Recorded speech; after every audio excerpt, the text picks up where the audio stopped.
partner yang namanya SOP itu pasca COVID. Iya, ya, baik. Ya, terima kasih ya Pak John. Kaitan dengan COVID ya, kami unit pelayanan teknis dari Badan PPSDM selalu mendapat instruksi dari Badan ya untuk menangani COVID.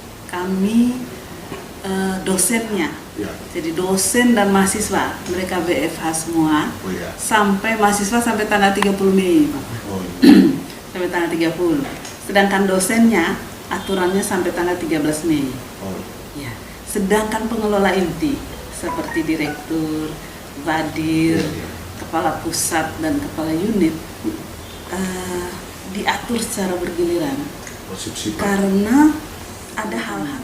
Ya, jadi seperti keuangan prosesnya harus tetap cair sehingga direktur ini wajib tiap hari walaupun nanti sekitar jam 2 jam 3 kami sudah bubar kembali dan menjaga. Dan kedua, protap COVID-nya tetap dilaksanakan. Masuk kantor wajib pakai masker, kemudian cuci tangan, suhu tubuh yang suhunya tinggi 37 lebih saja tidak boleh masuk. Apalagi batuk pilek itu tidak boleh masuk dan mereka beristirahat di rumah. Puji Tuhan sampai dengan saat ini kita punya mahasiswa 3.000-an ya. Itu di ND, Wengapu, Sumba Barat, Kupang, kita punya 13 prodi. Puji Tuhan lah sampai saat ini semuanya baik-baik. Dosennya kurang lebih ada 186 dosen. Nah, itu juga dalam keadaan tidak ada gangguan sampai hari ini. Dan pengaturan shift kerja untuk pengelola ini pun kita atur betul, jaga jarak dengan baik, kemudian jarang berkumpul di ruangan ya, seperti saya, Pak Bem ya, kita pernah untuk memonitor jurusan, kami melakukan Zoom meeting dengan paket Zoom meeting ya, Zoom bayar kurang lebih untuk 3 bulan, lalu kita kemudian pertemuannya dengan meeting Zoom. Baik Ibu, mungkin saya salah sedikit ini dalam interaksi antara dosen dengan mahasiswa itu pengaturannya seperti apa Bu ya? Dalam untuk pembelajaran daringnya ya. Jadi belajarnya pakai kuliah daring Bapak. Daring itu dalam jaringan. Online, kuliah online. Jadi mereka menggunakan paket mahasiswa, paket untuk bisa Zoom meeting. Kalau Zoom-nya tidak bisa, mereka sering mengeluh untuk kehabisan paketnya. Mereka menggunakan WA, kemudian menggunakan ini Skype.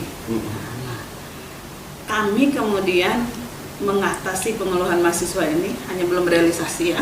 Kemudian Poltekkes menyediakan, walaupun tidak sampai 10 GB, tapi satu orang dapat kurang lebih segitu dan sedang diproses.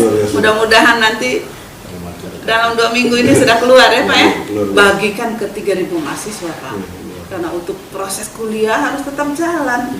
Sekarang mereka semester genap UTS. Ya, UTS. UTS juga melakukan dengan online. Memang kendala banyak juga. Kendala terutama misalnya UTS-nya disetting dari jam sekian sampai jam sekian.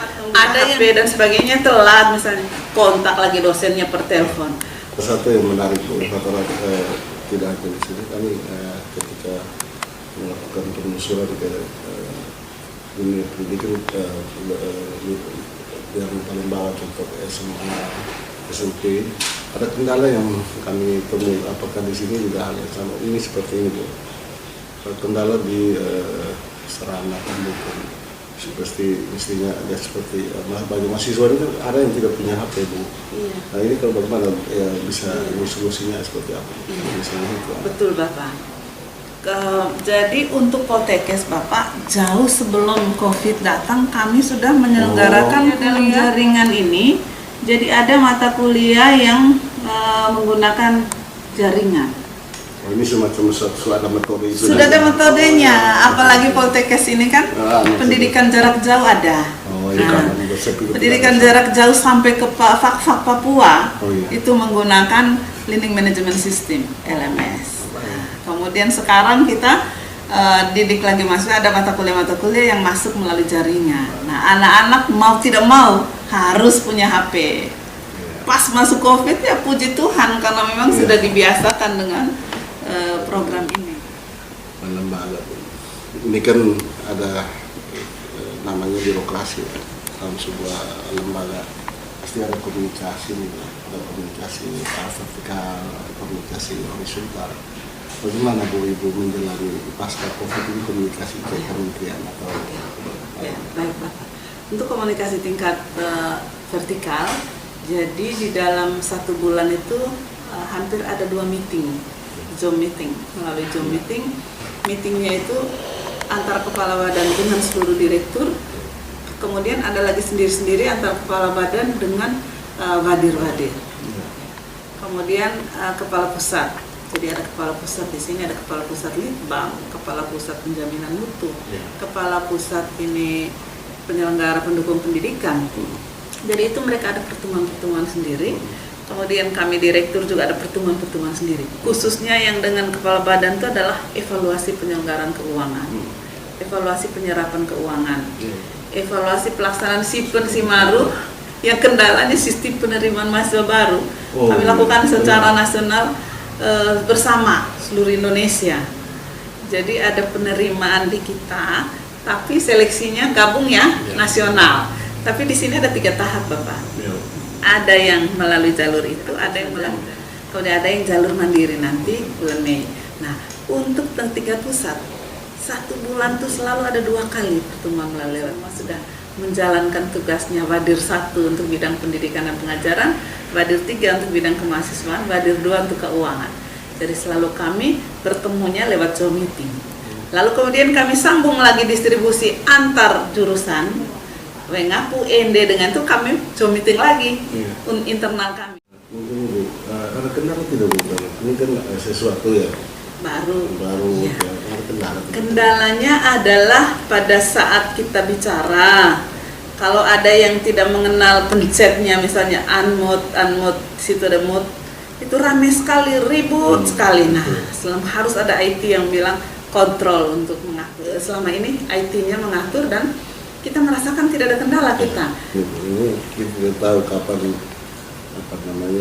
COVID ini berakhir. Nah ini ibu mereka sementara ini terpola dengan semua sistem online ya. Kalau misalnya suatu saat pemerintah dia pertahankan online dan ditiadakan lagi offline, bagaimana tanggapan ibu terkait? Kalau pertahankan online memang kami sepertinya sudah siap walaupun belum 100%. Persiapan kami terutama Kupang dengan Kalimantan Timur itu karena kami sudah lebih dulu untuk menyelenggarakan pendidikan jarak jauh. Nah, pendidikan jarak jauh ini kami sudah dilengkapi dengan alat video conference ke tingkat nasional, ada di lantai 2. Jadi dengan infrastruktur yang sangat mahal waktu itu dibiayai dari badan. Nah, untuk persiapan seperti ini malah kami lebih siap. Hanya tinggal anak-anak mahasiswa ini yang harus standby dengan paket datanya. Nah, itu yang kendala itu di anak. Karena NTT ini kan untuk istilahnya kita beda lah dengan orang Jawa, ekonomi kita ini banyak yang menengah ke bawah. Itu yang selalu kita kendala ya Pak ya, dari paket ini. Nanti kalau kita sudah membayar mereka dengan bantuan kita, paket ini bagaimana dengan ini kan apa yang Ibu sampaikan ini kan sebuah kendala ya. Sejauh ini ada perhatian tidak dari pemerintah baik pusat maupun iya, nah justru itu pusat langsung mengambil satu tindakan untuk mengalihkan dana-dana yang nanti tidak terpakai. Kita ada efisiensi dari anggaran kita itu Pak untuk di-store untuk COVID itu sebesar 2,5 miliar, 2,5 M. Lebih ya? Di store kembali, ditarik semuanya ke pusat Pak, kemudian untuk dimasuk gabung pembayaran. Jadi kita itu hampir 2,5 miliar dana kita yang harus untuk bikin sesuatu akhirnya karena COVID terus ditarik. Nah, sedangkan dana lain yang tidak terpakai ya Pak ya, kita geser revisi untuk termasuk untuk bantuan yang anak memberikan paket pulsa supaya PBM-nya tetap jalan. Yang terakhir ini harapannya terkait COVID ini seperti apa ke depannya? Harapan terkait COVID, Pak, saat ini kan kita ada 10 positif COVID, 8 di Kupang, kemudian 2 di Labuan Bajo. Nah, saya tuh optimis, kenapa? Karena yang 8 orang ini semuanya berasal dari klaster yang sama di Sukabumi. Jadi penularannya di sana. Penularan di sana lalu ditangani dengan tepat di sini, asal tidak ada penularan lagi di sini, saya yakin sekali kita bisa optimis untuk tidak bertambah kasus. Tapi kalau penularannya di Kupang, lalu kemudian mereka ini tidak tertib penanganannya yang 8 orang, kemudian sudah ada berkembang menjadi, di Kupang saja menjadi 9, kemudian menjadi 10, itu yang sangat berbahaya. Kita baru mulai start. Nah, sementara provinsi lain sudah mulai menurun. Nah, tapi karena kalau saya melihat, kalau penularan dari 8 orang mereka betul-betul dijaga, dia tidak keluar, berarti kasih kepada pemerintah Nusa Tenggara Timur karena betul-betul bagus. Terima kasih banyak. Demikian pemirsa bincang-bincang kami dengan Ibu Direktur, dan saya kira perjumpaan kita sampai